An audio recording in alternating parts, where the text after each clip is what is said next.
Good afternoon. अगले video में हमने चैप्टर 6 समझा था।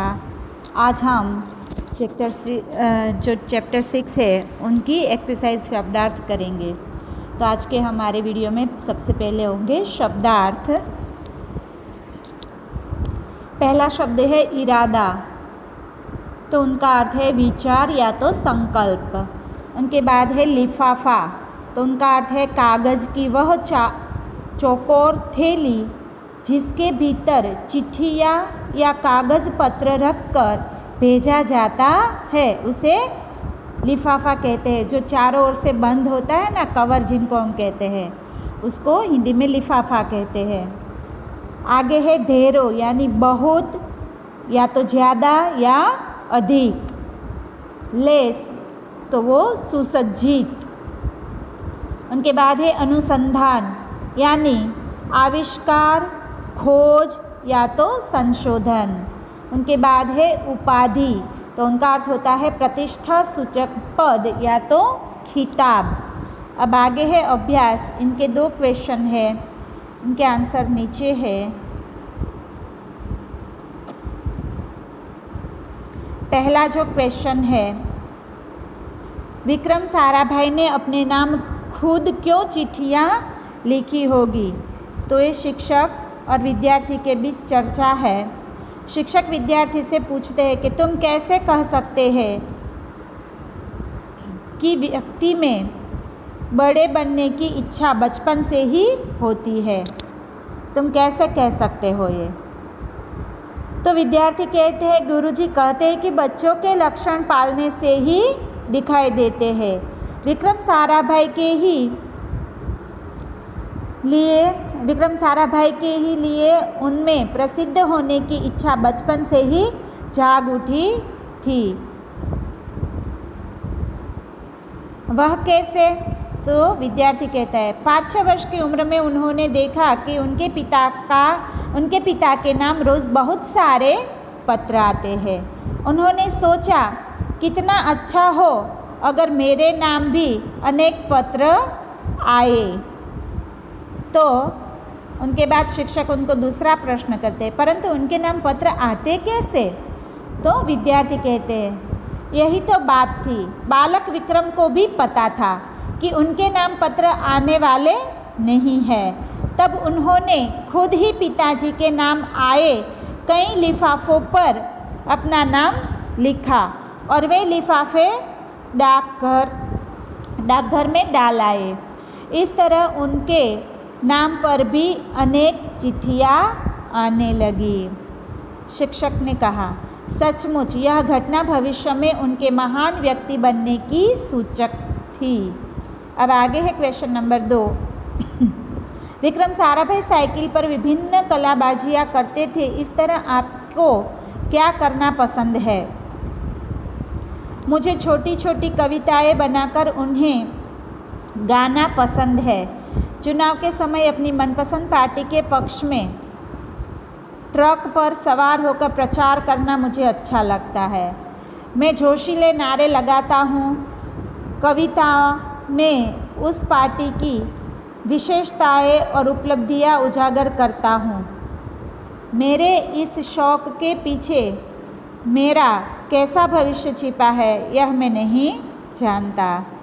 क्वेश्चन 2 है, इस पाठ को ध्यानपूर्वक पढ़ते हुए विक्रम साराभाई के बचपन की घटना अपने शब्दों में लिखिए। तो आपको अपने शब्दों में विक्रम साराभाई का वर्णन करना है, वो कैसे थे। तो विक्रम साराभाई की उम्र उस समय 5-6 वर्ष की होगी। उनका परिवार घूमने फिरने शिमला गया था। विक्रम के पिता अंबालाल एक बड़े उद्योगपति थे, इसलिए उनके नाम प्रतिदिन ढेरों पत्र आते थे। बालक विक्रम के मन में इच्छा हुई कि उसके नाम भी रोज़ बहुत सारे पत्र आए। उसने बहुत से लिफाफों पर अपना नाम तथा पता लिखा और उन्हें पोस्ट ऑफिस में डाल आया। अब विक्रम के नाम भी खूब चिट्ठियाँ आने लगी। इस घटना से इस महान वैज्ञानिक के बुलंद इरादों की झलक बचपन में ही मिल जाती है। स्टोरी। आगे है क्वेश्चन नंबर 3। निम्नलिखित शब्दों के अर्थ शिक्षक छात्र से पूछेंगे और छात्र शब्दकोश से अर्थ ढूंढकर उत्तर देने के लिए अपना हाथ खड़ा करेंगे। तो ये प्रवृत्ति क्लास में हो सकती है, वीडियो में मैं नहीं कर सकती, इसलिए आपको खुद ही इनमें से इनके अर्थ ढूंढकर आपकी बुक्स में आपको लिखने हैं, ठीक है। आगे क्वेश्चन नंबर 4 है, शब्दार्थ में निर्देशित शब्दों का वाक्यों में प्रयोग कीजिए।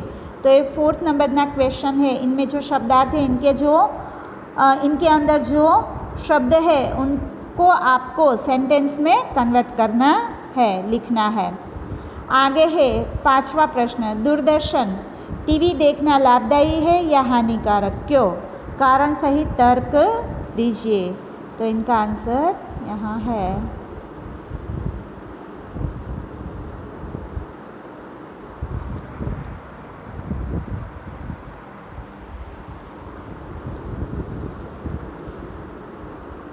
तो आज घर घर में दूरदर्शन आ गया है। अपनी लोकप्रियता के कारण वह हर परिवार के लिए अनिवार्य बन गया है। प्रत्येक वस्तु से कुछ लाभ के साथ कुछ हानियाँ भी होती है, परंतु दूरदर्शन तो लाभ का खजाना है। यह हमें देश विदेश में होने वाली घटनाओं की जानकारी देता है। उन घटनाओं के जीवंत दृश्य भी दिखाता है। बाढ़, अकाल, भूकंप आदि से होने वाले नुकसान दूरदर्शन पर देखकर हमारी मानवता जाग उठती है। दूरदर्शन तरह तरह से हमारा मनोरंजन करता है। फिल्में, धारावाहिक, नाटक आदि के द्वारा यह हमें आनंद देता है। देशभक्ति, समाज सुधार आदि के कार्यक्रम दिखाकर दूरदर्शन समाज में जागृति पैदा करता है। दूरदर्शन पर क्रिकेट, फुटबॉल और टेनिस के मैच देखकर हमारी खुशी का पार नहीं रहता। टीवी के कौन बनेगा करोड़पति जैसे कार्यक्रमों ने सबका दिल जीत लिया है। तो आप भी सब जानते हैं कि आज तो टीवी ऐसा बन गया कि हर किसी के घर में है, किसी के घर में नहीं है ऐसा बहुत कम है। लगभग सारे के सारे घरों में टीवी होता ही है। उनके अंदर दूरदर्शन की चैनलें जो आती है वो सारी चैनलें भी होते हैं। लोग इनसे अपना मनोरंजन पूर्ण करते हैं, पूरा दिन इनके साथ बिता सकते हैं लोग। कई लोग तो रात को भी टीवी देख कर ही बिता लेते हैं। तो ये टीवी है, ये दूरदर्शन हमको पूरा मनोरंजन पिरसते हैं। उनसे हम अपना टाइम पास करते हैं और साथ में एंजॉय भी करते हैं। और ये हमारे लिए हानिकारक नहीं इतना, पर इनमें बहुत सारी चीज़ें हैं जो हमारे फ़ायदे के लिए है। इनसे हमें बहुत सारी जानकारियाँ मिलती है, बहुत सारी चीज़ें देखने मिलती है। न्यूज़ वगैरह भी हमें न्यूज़ से पता चल जाता है कि कहाँ क्या चल रहा है। वातावरण का पता चलता है कि कब बारिश आने वाली है, कब ज़्यादा गर्मी पड़ने वाली है, ठंड कब ज़्यादा पड़ेगी। इस तरह के मैसेज भी हमें यहाँ से मिल जाते हैं। आगे, परंतु टीवी देखने से बच्चों की पढ़ाई में बाधा पड़ती है। खेलकूद छोड़कर टीवी से चिपके रहने के कारण उनके स्वास्थ्य पर बुरा असर पड़ता है। जो चश्मा पहले बुढ़ापे में आता था वह अधिक टीवी देखने से बचपन में ही आ जाता है। टीवी के कारण हमारा आपसी मेलजोल कम हो गया है और हमारे हरे भरे रिश्ते सूखने लगे हैं। क्रिकेट मैच जैसे कार्यक्रमों में हमारा कितना समय बर्बाद हो जाता है, इसका कोई हिसाब नहीं। वास्तव में हमें टीवी का उपयोग सीमित करना चाहिए। टीवी के बहुत सारे लाभ भी है, हर किसी के बहुत सारे फ़ायदे भी होते हैं, उनके साथ उनके कुछ नुकसानकारक, हानिकारक भी गैरफ़ायदे होते हैं। ये कुछ हानियाँ भी पहुँचाते हैं हमें। तो वैसे टीवी है तो बहुत अच्छा है, दूरदर्शन टीवी वगैरह, पर उनसे क्या होता है कि बच्चे जो पहले बाहर खेलने कूदने निकलते थे, वो अब कम हो गया है। पूरे दिन वो टीवी के सामने बैठे रहते हैं और टीवी ही देखते रहते हैं। इस वजह से क्या होता है कि टीवी के कारण बच्चे बाहर खेलना बंद कर देते हैं और आपसी जो रिश्ते थे एक दूसरों के साथ हरे भरे, वो अब टूटने लगे हैं, कम हो गए हैं। ज़्यादातर लोगों को घर में रहना पसंद है, बाहर एक दूसरे से मिलना एक कम होता जा रहा है। तो इसके लिए हमें टीवी का उपयोग है वो मर्यादित ही करना चाहिए। जब उनकी ज़रूरत हो तभी उसको देखना चाहिए।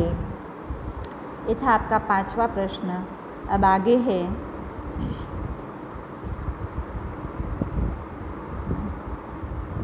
ये था। अब आगे है आपका स्वाध्याय। तो स्वाध्याय में पहला प्रश्न है, कोष्ठक में दिए शब्दों को उदाहरण के अनुसार बल्ले पर इस तरह रखो जिसमें अर्थपूर्ण वाक्य बने। यहाँ आपको नीचे ब्रैकेट में बहुत सारे शब्द दिए गए हैं, जैसे कि कलाबाजिया, बालक है, लोक विज्ञान, होकर, यशस्वी, अनुसंधान, करते, क्रिया, वो, दिया, योगदान, में, गठन, बड़ा, के पर, विकास, अहमदाबाद, भारतीय, की, केंद्र का, ये सारे इतने सारे यहाँ दिए गए हैं। उन सब शब्दों को जोड़कर, जो शब्द जिनके साथ बंध बैठता है उनको जोड़कर यहाँ आपको उनका वाक्य बनाना है, एक अच्छा सेंटेंस बनाना है। तो सबसे पहले मैं आपको बता देती हूँ, पहला जो उदाहरण के तौर पर यहाँ दिया गया है ना, तो भारतीय अनुसंधान केंद्र का गठन किया। तो यहाँ जो ये भारतीय लिखा मैंने अंडरलाइन की है, पहले भारतीय लिया, फिर अनुसंधान, फिर केंद्र, यहाँ है ना केंद्र, फिर गठन, फिर किया। तो उसी तरह सब शब्दों को जोड़कर आपको यहाँ सेंटेंस बनाने हैं और इस बल्ले के अंदर लिखने हैं जैसे मैंने लिखे हैं। दूसरा है, विक्रम साइकिल पर कलाबाजियाँ करते थे। उनके बाद है, वह बालक बड़ा होकर यशस्वी बनेगा। उनके बाद है, डॉक्टर विक्रम ने भारत के विकास में उत्कृष्ट योगदान दिया। तो ये तरह तरह के यहाँ वाक्य मैंने बनाकर आपको दे दिए हैं। आगे है क्वेश्चन 2, निम्नलिखित एक वचन शब्द का बहुवचन बनाकर वाक्य में प्रयोग कीजिए। यहाँ आपको दिया गया है जैसे लड़का तो लड़के, और फिर उनका वाक्य है, लड़का मैदान में खेल रहा है, लड़के मैदान में खेल रहे हैं। तो उनके सेंटेंस यहाँ है,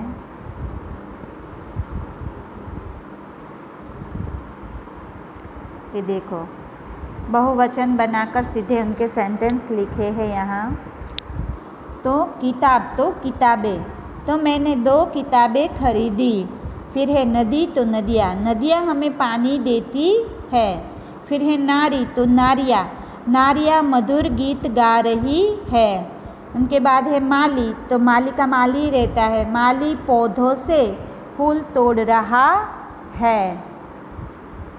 ये आपका दूसरा क्वेश्चन था। अब है तीसरा क्वेश्चन। उपरोक्त वाक्यों के आधार पर प्रश्नों के मौखिक उत्तर दीजिए। यहाँ आपको जो प्रश्न 4 दिए गए हैं उनके मौखिक उत्तर आपको देने हैं, ठीक है। तो किताब किसकी है, कौन खेल रहा है, दरवाजे पर कौन है, प्रीति के पास क्या है। तो यहाँ आपको ये अलग अलग जो भाषा सज्जता है ना, आगे तीसरा क्वेश्चन रह गया, निम्नलिखित परिच्छेद का मातृभाषा में अनुवाद कीजिए। तो ये आपको यहाँ अंग्रेजी में उनका अनुवाद इस तरह से करना है, मैंने आपको कर दे दिया है। आपको डायरेक्ट ही ये वाला जो है ना वो आपको लिख लेना है, ठीक है। He was not only a high quality scientist but thought he remained busy in his work. He found enough time for art education and society. Because of his effort, Public Science Center and Nehru Foundation for Development were established in Ahmedabad. Established in Ahmedabad, her whole work to create interest of common people in science.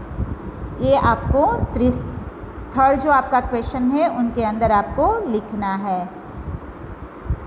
अब जो आगे है वो है भाषा से, तो पढ़िए और समझिए। तो ये पहला जो क्वेश्चन है ना, पढ़िए समझिए। यह किताब कोकिला की है। लड़का, दूसरा है लड़का गेंद से खेल रहा है। तीसरा है दरवाजे पर कोई है। और चौथा है प्रीति के पास कुछ तो है। तो उपर्युक्त वाक्यों के आधार पर प्रश्नों के मौखिक उत्तर दीजिए। तो पहला है किताब किसकी है, तो उनका आंसर क्या आएगा, यह किताब कोकिला की है। दूसरा है कौन खेल रहा है, तो कि लड़का गेंद से खेल रहा है। तीसरा है दरवाजे पर कौन है, तो कि दरवाजे पर कोई है। कौन है वो फिक्स तय नहीं है। चौथा है प्रीति के पास क्या है, तो उनका आंसर रहेगा प्रीति के पास कुछ तो है। तो उपर्युक्त वाक्य 1 और 2 में आप व्यक्ति या वस्तु का नाम बता सकते हैं, लेकिन 3 और 4 में आप निश्चित व्यक्ति या वस्तु का नाम नहीं बता सकते। क्योंकि दरवाजे पर कोई भी हो सकता है और उसी तरह प्रीति के पास कुछ भी हो सकता है। तो यहाँ हमें सर्वनाम बताए गए हैं, निश्चयवाचक सर्वनाम और अनिश्चयवाचक सर्वनाम। सर्वनाम के बारे में मैंने आपको पहले ही पढ़ाया है। पहले 2 वाक्य में निश्चितता है, अतः जिस सर्वनाम के द्वारा किसी पास या दूर की वस्तु या व्यक्ति का निश्चित रूप से बोध कराया जाए उसे निश्चयवाचक सर्वनाम कहते हैं। जैसे कि यह, वह आदि शब्द है, ये इनके अंदर आते हैं कि जो हमें निश्चित रूप से बताता है कि ये यही चीज़ है या वह वही आदमी है, उसको हम निश्चयवाचक सर्वनाम कहते हैं। और उनके बाद नीचे है तीसरे और चौथे वाक्य में अनिश्चितता है, अतः किसी व्यक्ति या वस्तु का निश्चय न हो तब अनिश्चयवाचक सर्वनाम होता है। जैसे कोई, कुछ, ऐसे जो शब्द आते हैं वो अनिश्चितता दर्शाते हैं। तो लास्ट 2 जो क्वेश्चन थे उनके अंदर आपने देखा कि उनमें कोई जो है वो कौन है वो हम निश्चय रूप से नहीं कह सकते। दरवाजे पर कौन है, तो कौन है वो हम नहीं जानते, कोई भी हो सकता है, इसलिए वो अनिश्चितवाचक सर्वनाम है। उसी तरह प्रीति के पास क्या है, तो प्रीति के पास कुछ भी हो सकता है, क्या है वो तय नहीं है, इसलिए वो अनिश्चयवाचक सर्वनाम है। तीसरे और चौथे वाक्य में निश्चितता है, अतः किसी व्यक्ति या वस्तु का निश्चय न हो तब अनिश्चयवाचक सर्वनाम होता है। जैसे कोई और कुछ, मैंने आपको पहले ही बताया ना। तो यहाँ ये आपका चैप्टर समाप्त हो जाता है। इनके साथ हमारा ये वीडियो चैप्टर का पूरा होता है। इनके साथ मैं आपको बताना चाहूँगी कि आपको अभी आगे 14 तारीख से आपकी एग्ज़ाम यूनिट टेस्ट 2 स्टार्ट हो रही है। तो आपको पहले टेस्ट में जिस तरह से एग्ज़ाम दी थी उसी तरह दूसरे टेस्ट में भी आपको देनी है यूनिट टेस्ट।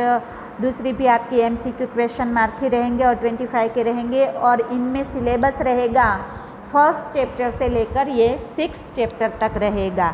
आपको यहाँ तक सब कुछ कंप्लीट करना है और MCQ ही आपके रहेंगे, ठीक है। तो आपको ये सारा रिवीज़न अभी कर लेना है।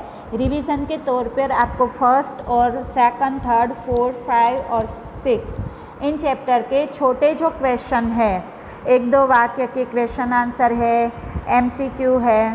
MCQ तो किसी चैप्टर में नहीं है, कुछ चैप्टर में हो तो वो कर लेना।